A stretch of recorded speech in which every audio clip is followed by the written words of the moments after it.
Rusty Quill presents the Magnus Archives.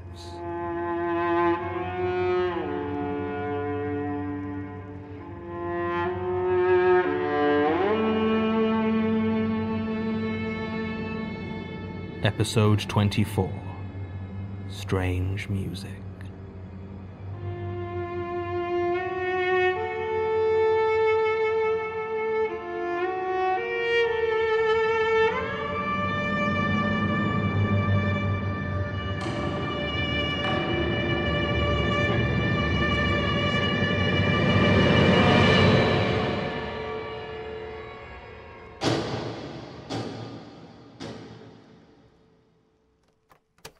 Statement of Leanne Denikin regarding an antique calliope organ she possessed briefly in August 2004. Original statement given January 17th, 2005. Audio recording by Jonathan Sims, head archivist of the Magnus Institute, London. Statement begins. Let me be clear. I'm not scared of clowns. I don't find them funny either, just a bit baffling, really. I've never understood why people would find grown men in stupid makeup and wigs funny or scary. It's the same with dolls. People talk about their cold, dead eyes, but they don't seem to have any problem with statues. I suppose now I've got good reason to be scared of both. I just want you to understand I wasn't seeing things out of fear. This happened. It didn't come as a surprise when my grandfather died last August. I'd been living with him for almost 2 years at his home in Bootle, looking after him through his illness. My mother was having her own difficulties at the time, and my good-for-nothing father wanted nothing to do with any of it, so looking after my grandpa came down to me. It wasn't so bad, really. My grandpa was a strange man at times. He'd been a carny for most of his life, working with travelling circuses and freak shows all over Europe, and was something of a recluse in his later years. He could also swear a blue streak a mile wide. Get him behind the keys of a piano, though, and I don't know anyone who could play as beautifully as he could. Like I say, it wasn't a surprise when he finally died, but I still found it difficult. As you may have guessed, I don't have a great relationship with my parents, and have always had some problems making friends, so when he went, it hit me hard. I didn't go out that week, or the next. I saw Joshua, my partner, I suppose you'd have called him, but aside from that I didn't see anyone between Grandpa's death and the funeral. It was just me, Josh, and my mother. Grandpa had never been a churchgoer, but my mother had a lot of faith, so paid for a Methodist funeral, such as it was. It was a hot, muggy day, and I remember wondering whether the stinging in my eyes was from the tears or the sweat. As it turned out, Grandpa had left me his house. It didn't really sink in for a while. The house had been the most home I'd had for so long that I always felt it was mine in some ways. Going through my grandpa's old papers and possessions was harder than I had expected. It was only reading some of his old letters that I discovered his birth name was Nikolai. He'd always just gone by Nick. Eventually, I sorted through everything. I had a small box of memories I wanted to keep, but I just wasn't up to throwing the rest away yet. I decided to store them in the loft. I knew the house had one, although I had never been inside. It had always been locked. It wasn't a mystery or anything, just that my grandpa hadn't needed to get anything from up there while I was living with him. At least I thought so. It was only then I realized I had never been inside it. More annoyingly, I quickly discovered that none of the keys I'd been given for the place were for the padlock. No luck searching for it around the rest of the house either. In the end, I had to cut the lock off with a pair of bolt cutters I found in the garage. There was also a ladder in the garage, so getting up through the small square hole wasn't a problem. I realized then that I didn't have a torch, and it was very dark. Despite it being the middle of summer, the loft was cool, almost cold. I considered heading back down to get a torch and a jacket, but as I reached out my hand, it brushed against something which felt like a pull cord. I gave it a tug, and a small, weak bulb came to life, and I saw what was inside. When I had first remembered about the loft, I'd been annoyed. I thought there'd be so much more stuff up there, days more sorting to go through. But when I turned on the light, I saw that it was almost completely empty. The only things there were an old steamer trunk, a small stool, and a bright red calliope organ. The ceiling was higher than I expected as well. I could stand at my full height without stooping. I walked slowly towards the old steam organ. It was bright red and in excellent condition except for a thick layer of dust. There was a small brass plaque simply reading, "The Calliophone." The brass pipes that stuck out from the top still shone faintly under the dust, and I noticed that there was writing carved onto the cover of the keyboard. It read, "Be still, for there is strange music." I went to the steamer trunk next, and was surprised to find it unlocked. Opening it released a cloud of dust, and I coughed a few times before I got the heavy lid up. Inside were dolls, lots of them. They looked old, with ragged, limp cloth bodies topped with oversized round heads and large, painted eyes that stared up from their shadowed trunk. The hair on each was intricate and woolen, and while they certainly weren't the sort of dolls a ventriloquist would use, the heads had similar mouths, wooden blocks that would have opened and closed to simulate speech. At least, they should have had. Almost all of them had had their jaw block roughly torn off, leaving nothing but jagged splinters between their cheeks. There were 23 dolls I counted in total, and only one of them still had its jaw intact. It was the oldest looking by far, and was a small clown doll. Its threadbare body was white and purple polka dot, with 3 pom-poms down the front, and a ruff just below the head. It had no woolen hair left, but instead there was a tall, pointed white cap on top.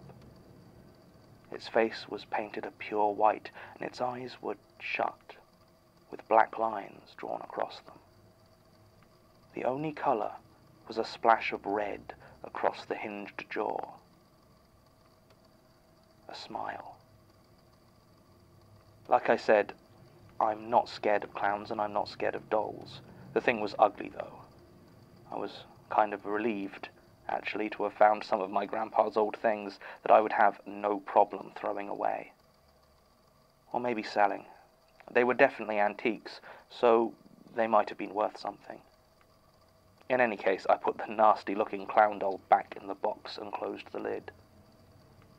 I definitely closed the lid. I went back over to the calliope. I thought it was pronounced calliope. Sasha, you're back early. I thought you were trying to get hold of those police reports for the Harold Sylvana case. Tried and succeeded. They were actually quite helpful. Oh. Well, good work. So, do we know if it's pronounced calliope or calliope? I have also heard it said as calliope. Seriously? By who? Americans. Ah. As far as I can tell, there isn't a correct pronunciation, but they were originally named after the Greek muse Calliope, so... Are people going to understand that it's from Greek mythology? If they are working for the Magnus Institute, then I would hope so. I've just heard it more often as calliope.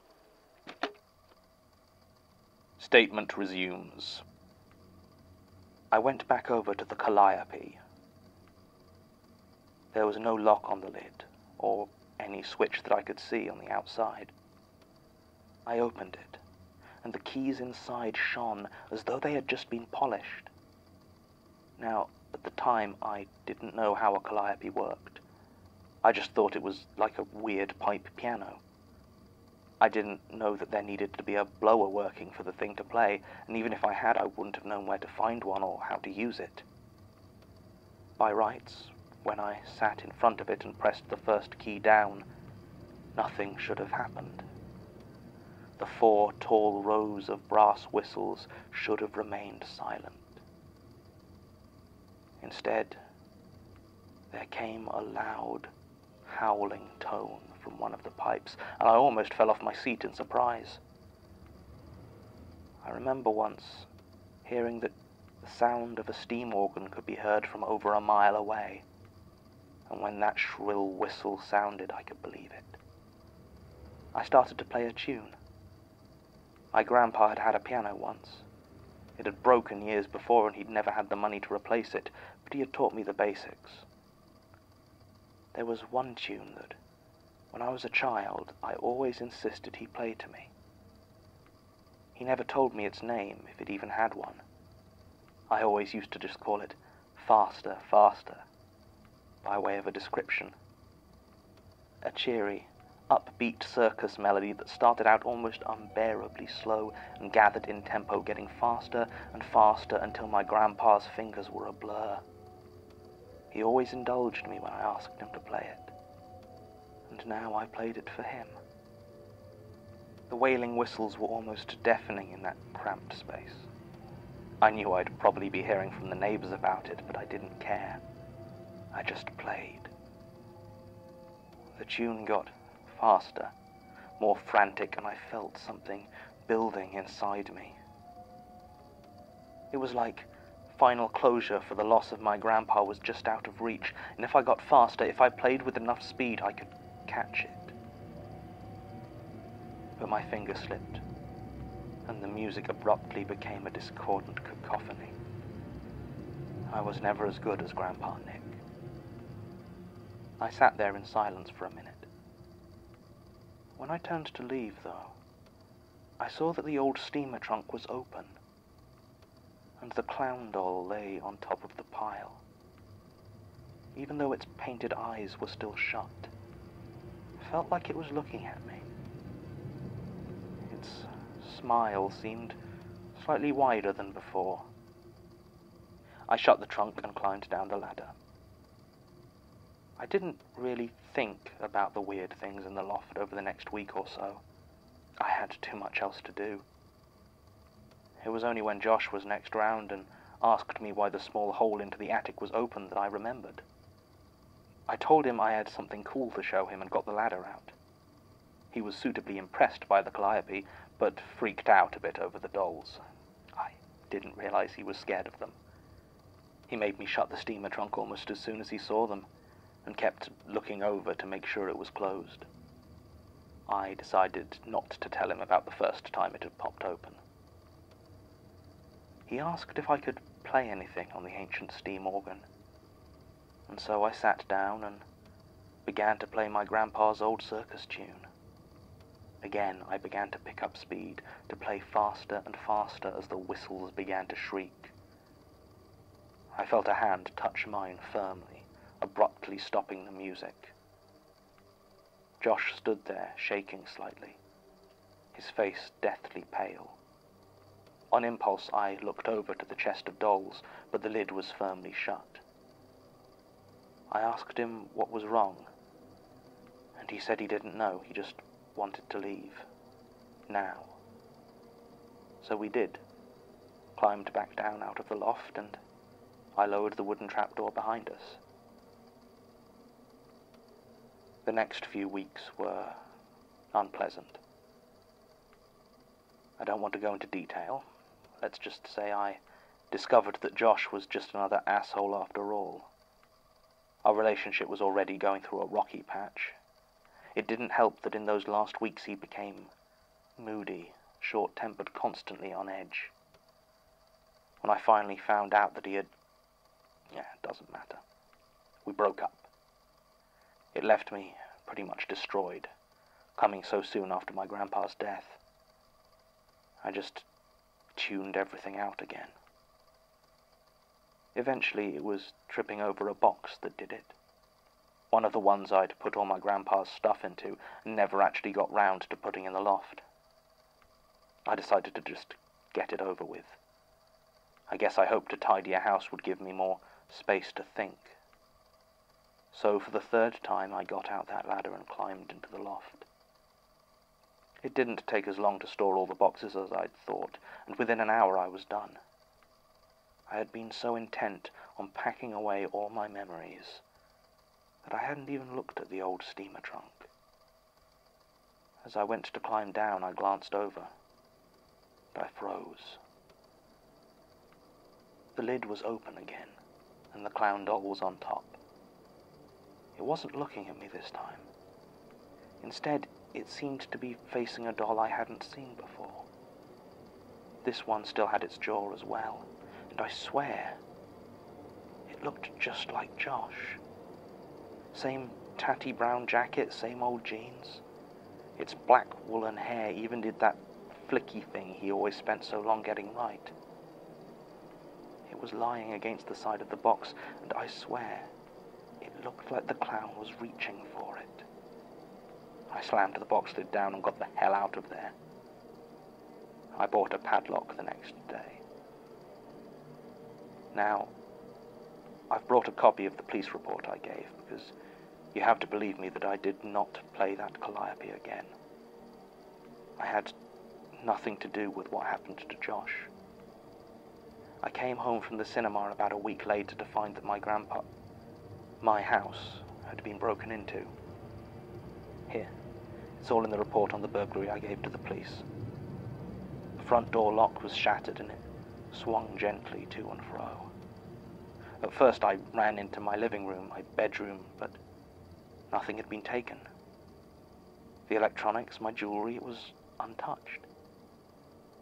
I felt my stomach drop as I realized and ran towards the loft. Sure enough, it was open, the padlock torn from its hook. The calliope and the steamer trunk were gone. They questioned my neighbors about it. None of them had seen anything except for Mrs. Harlow next door, who said she noticed two people taking out pieces of red sheet metal and brass pipes. She didn't remember any details, just said that they looked legitimate, and she thought I was having some things moved. The police never found them. I just need you to believe that, to know I didn't play the thing again. It wasn't my fault what happened to Josh. God knows I hated him enough back then, but I could never have called anything like that upon him. Not like that. I don't suppose you need me to tell you how they found him. 4 days later, dead in his room. His throat was crushed, and his jaw was torn clean off. The police never found it. I wouldn't have thought of it, really. Wouldn't have put it all together even then. Not if it hadn't been for the fact that in the last days of our relationship, Josh had broken down. He told me that he still heard that calliope music, far off when he was alone. And it had been getting gradually closer. I mean, they say you can hear one from almost a mile away. Statement ends. While I have what I would consider to be some natural reservations about a tale of murderous clown dolls, there are a few things that make me more inclined than usual to believe this statement. Firstly, as Ms. Denikin mentioned, she did provide a copy of the official police report into the burglary, which includes testimony from one Irene Harlow that appears to confirm Ms. Denikin did possess both a steamer trunk and calliope organ, so those at least existed. The death of Joshua Drury is also at least as mysterious as she made it sound. In addition to his jaw being torn clean off his skull, residual evidence indicates that his throat was crushed with some sort of rope, apparently woven out of thick wool. There was no evidence of a struggle or of forced entry, no DNA evidence of anyone in the room aside from himself. No one was ever arrested for the crime. When discussing this case, Tim said it reminded him of some articles he'd read on travelling circuses in Russia and Poland during the early 20th century. On a whim, I hunted down a few of the volumes he mentioned in the Institute's library, and sure enough, on page 43 of Gregory Petrie's Freaks and Followers, Circuses in the 1940s, I found a reproduction of an old black and white photograph. It shows a small group of carnival workers, a contortionist, a fire-eater, 2 strong men, a ringmaster, and an organist sitting behind a calliope. The photograph is labeled as being from 1948 and taken in Minsk, Russia. Only the ringmaster and organist are named, Gregor Orsinov and Nikolai Denikin. The name of the troupe was Tsark Drogrova, the circus of the other. The name rings a bell, but I can't find any other reference to it. Ms. Denikin emigrated to Southeast Asia 2 years ago, so was unavailable for any follow-up, but I'm sure there must be more on this somewhere in the archives, because I know for a fact that sitting in the Magnus Institute's artifact storage is a bright red calliophone steam organ.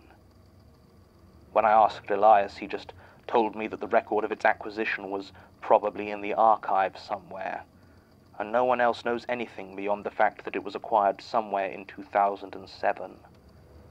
The keyboard cover is firmly locked, and scratched into the surface are the words, "Be still, for there is strange music." End recording.